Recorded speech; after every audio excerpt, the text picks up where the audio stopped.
Good morning, everyone. This is Karl F. Rose, recording on Monday, July. I always have to walk over and see the date because I can never remember. It's July 15th, 2019, and the question of the day is, with the training camp, the Lions training camp, who's going to be in position to play the cornerbacks, and then we're going to get into a little bit of the defensive tackle situation, specifically snack. But first of all, let me just say this. I hate harping on the Darius Slay and the snacks thing because basically I'm counting both of them to basically be no-shows to the season, which is fine. It's not great, but I believe the Lions are still going to have a solid defense even without those two. Well, so let's start with Slay, and then we're going to talk into the training camp and see who will possibly be the two corners. I've said this before on other podcasts, and I'll say it again, and I'll keep saying it again. It's obvious and that Darius Slay and Matt Patricia, there is no chemistry. When Matt Patricia made them play out practice out in the Golden Ice, I think that was, that was it for Slay. And the thing is, what I like about Bob Quinn, he doesn't put up with this kind of stuff. So Slay is actually out there. He's doing videos, he's training, he's keeping in shape, he's doing what he can. He's basically marketing himself for another team. And my point is this: I would prefer to have him sit out rather than be disgruntled, because he was, his stats weren't the best last year.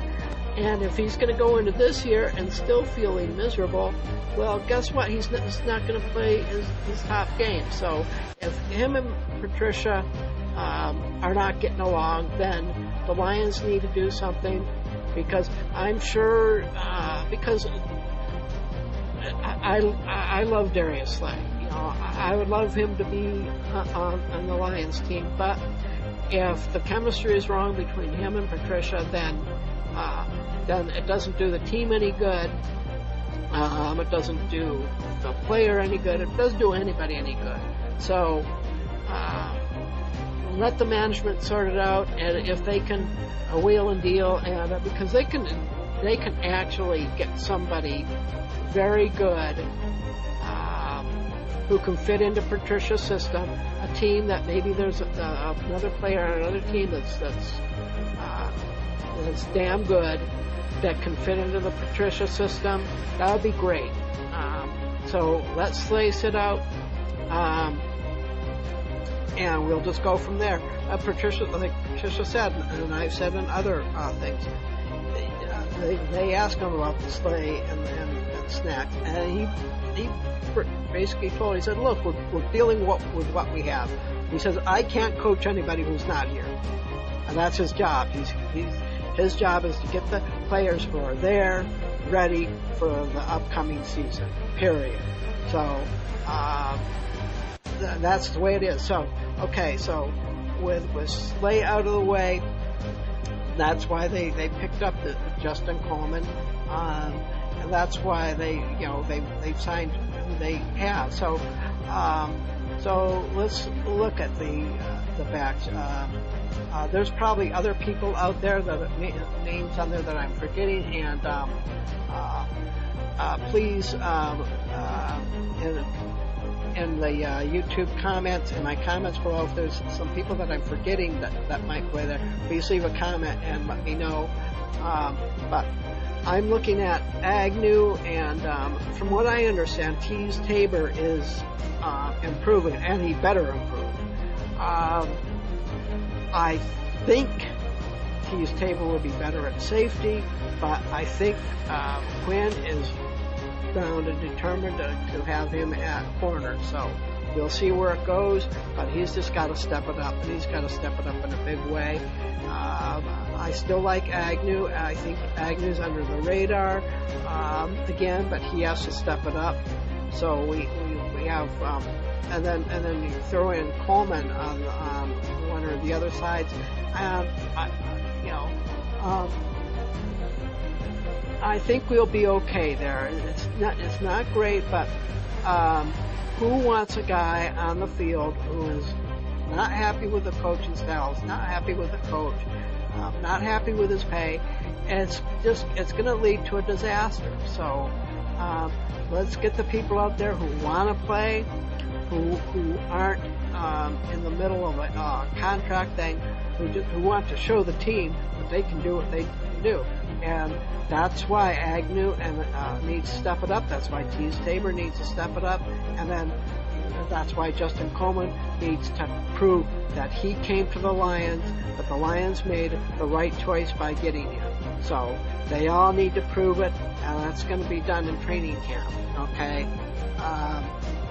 Now, I just want to say something here again. If you like these videos, be sure to hit the subscribe button and the bell notification to get notified, because I do podcasts every Monday. And if you're not subscribed to my main channel, go over there and do the same thing. Hit the subscribe button and the bell notification. I try and do 3 video uploads on my main channel every day. I am going to be doing podcasts every day once I get more organized. And there's some other personal stuff going around here. What I want to say is, if you hear a lot of background noise, it's really hot. My air conditioning went out. I've got fans going all over the place. And if I don't have all these fans on, I'm going to be sweating to death. So I just need to get that out. It has nothing to do with this, but just want to explain a lot of the background noise. And I am talking a little louder than normal, probably to overcome this. And I got music in the background. I'm not sure how loud the music is. Anyway, let's get back. Let's get to the second half of this. And now let's talk about the defensive tackle. As we all know, again, we got Snacks. I do believe the Lions will work something out, and I think Snacks will eventually show. It probably won't be much in training camp, but I think by the time the season's going, a contract will be done with him. And but he's going to be missing probably 3 or 4. At least 3 or 4 weeks of the season. So, but what I'm getting at is, this is why they brought in Trey Flowers. See, Trey Flowers. Now we need to see what he can do. So he's going to be a good run plugger. And I think the Lions knew something. They weren't saying anything. But it would be awesome if the Lions could have Snacks and Trey Flowers, alternating in certain rotations and certain situations. That would be great, but we'll just have to wait and see. Again, that's going to be a management thing, and and Quinn doesn't fool around. I really like the way Quinn is doing it. So if Quinn is not too happy with the way Snacks is going, it's unfortunate, because I love Snacks. I really, really want the Lions to give Snacks more money, because he made an immediate impact. Slay, well, I just explained that, but I don't think there's any issues with Snacks and the Lions other than money, and honestly, in my opinion, he deserves it. Maybe not a whole lot, something like, look, we'll boost you up a little bit, and then when your 2 years are up, then we're going to really crank things up again. And throw in some incentives, but yeah, you have Trey Flowers and you have Snacks on there, and imagine them together at the same time, and then yeah, they're going to have their line, and I can't think. I'm got brain freeze on their other lineman. Hand. hand. He's going to be the guy that's getting the sacks, okay?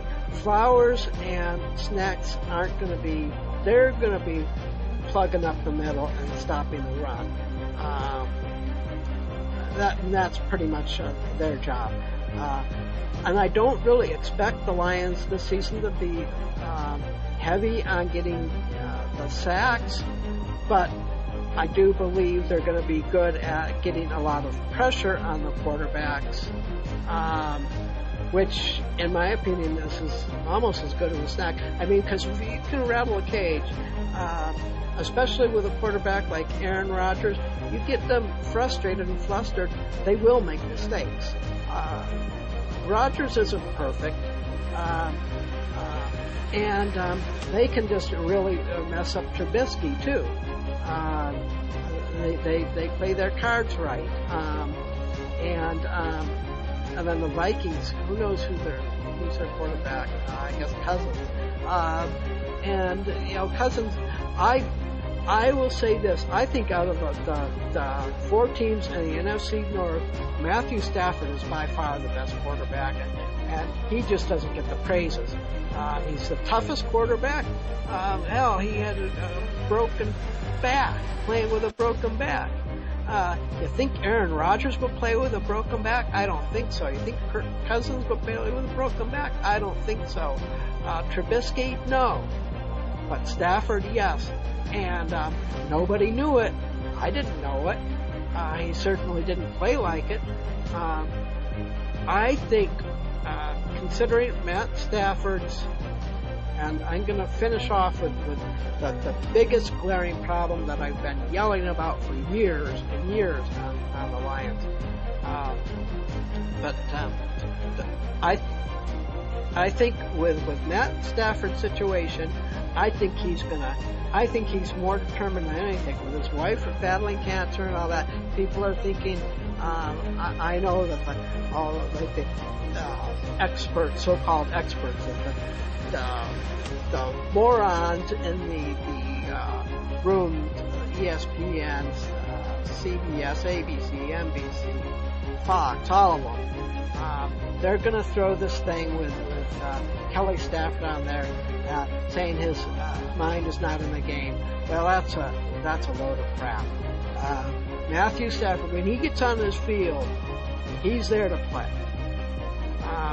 100%. I've been critical of Matt Stafford in the past, and that's only because he's had a lousy line and he's been basically forced to do some dumb things. But I mean, when he throws interceptions, yes, that's on him. But if his line isn't protecting him, if he's running for his life constantly, it's either throw the ball or get killed. So the line, and that's really what I'm looking for.